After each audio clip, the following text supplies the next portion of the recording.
আপনারা অনেকেই তো শাপলার বড়া খেয়েছেন, কিন্তু কখনো কি শাপলা ফুলের বড়া খেয়েছেন? তো কিভাবে বানালাম সেটা দেখার জন্য সম্পূর্ণ ভিডিও দেখতে হবে। সো হ্যালো এভরিওয়ান, কেমন আছেন সবাই? আশা করি সবাই ভালো আছেন। এই যে দেখুন, আমাদের বাড়ির সামনে থেকেই কতগুলো শাপলা তুলে নিয়ে আসছে, আর এই ফুলগুলো কিন্তু অনেক সুন্দর ছিল। সকালে এই ফুলগুলো উঠানো হয়েছিল, আর তখন কিন্তু একদম ফুটে ফুটে ছিল ফুলগুলো। তো ভাবি তো সব ডাঁটাগুলো রেখে দিয়েছে, আর ফুলগুলো আমরা নিয়ে আসছি বড়া খাওয়ার জন্য। আমি কিন্তু কখনো এই ফুলের বড়া খাইনি, ফার্স্ট টাইম খাবো। আর এই রেসিপিটা বানাবে হচ্ছে প্রেমা। আমি কিন্তু আগে কখনো জানতামও না যে এই ফুলগুলো খাওয়া যায়। তো আজকে আমি প্রথম খাবো। এখানে কুচি কুচি করে ফুলগুলো কেটে নিয়েছে, দেখা যাচ্ছে অনেক, কিন্তু যখন ধুবে তখন কিন্তু একদম অল্প হয়ে যাবে। আর সাদা ফুলগুলো কিন্তু অনেক ভালো লাগছিল। তো এখানে চালের গুঁড়ি নিয়ে নিয়েছে। তো এটা ফ্রিজে ছিল, ফ্রিজ থেকে বের করে রেখেছিল। তারপরে দিয়ে দিল কিছু পরিমাণ পেঁয়াজ, মরিচ, হলুদের গুঁড়ো, মরিচের গুঁড়ো, ধনিয়া গুঁড়ো, পরিমাণ মতো লবণ, সব কিছু দিয়ে একটু একটু পানি দিয়ে ভালো করে এটা মিক্স করতে হবে। আর প্রেমা কিন্তু মাঝে মাঝে এভাবে নতুন নতুন রেসিপি করে আমাদেরকে খাওয়ায়, অনেক মজা লাগে।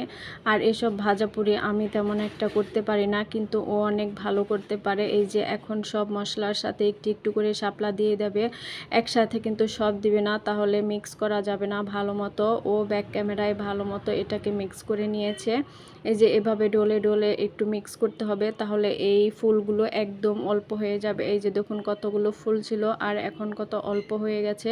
ও কিন্তু পানিও দিয়ে নিয়েছিল। এবার একটা প্যানে পরিমাণ মতো তেল দিয়ে দিবে, তারপরে এরকম বড়ার মতো শেপ দিয়ে এই বড়াগুলো ভেজে নিবে। আর এটা খেতে কিন্তু অনেক মজা ছিল। আমি প্রথমবার খেয়েছি, প্রেমা নাকি এর আগেও 2-3 বার খেয়েছে, এই জন্য আমাদেরকে বানিয়ে খাওয়ালো। আর এই ফুলগুলো কিন্তু ফেলে দিতাম আগে, আমরা জানতাম না যে এগুলো খাওয়া যায়। আগে তো মুরব্বীরা বলতো যে এই ফুল খাওয়া নাকি ঠিক না, কিন্তু এখন আবার দেখি সবাই খায়। যাই হোক, বড়া ভাজতে ভাজতে দেখি আবার কারেন্টও চলে গেছে, যার কারণে একটু অন্ধকার অন্ধকার লাগছিল। আর এই বড়াগুলো কিন্তু একদম মচমচে হয়। বাসায় বেসন ছিল না, যার কারণে বেসন দেওয়া হয়নি, তবে বেসন দিলে আরও বেশি টেস্ট হয়। এখানে চালের গুঁড়ি দেওয়ার ফলেও কিন্তু অনেক মচমচে হয়েছে। এখানে এই যে একটা ভাজা হয়ে গেছে, এবার আবারও কিছু ফুল ভেজে নিবে। আর আমরা কিন্তু লোক সংখ্যা অনেক, যার কারণে একটু বেশি পরিমাণই লাগবে। সবাই খেতে খুবই পছন্দ করে। আর আমি তো এবার প্রথম খেলাম, এর আগে আমি কখনোই এই ফুলের বড়াটা খেয়ে দেখিনি।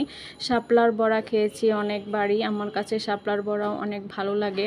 আসলে বড়া জিনিসগুলো খেতে যেমন মজা, তার পেছনে আবার পরিশ্রমও করতে হয় অনেক। তো আপনারা কে কে ফুলের বড়া খেয়েছেন অবশ্যই কিন্তু কমেন্ট করে জানাবেন, আর আপনারা কিভাবে এটা বানান সেটাও কিন্তু বলবেন। ধন্যবাদ।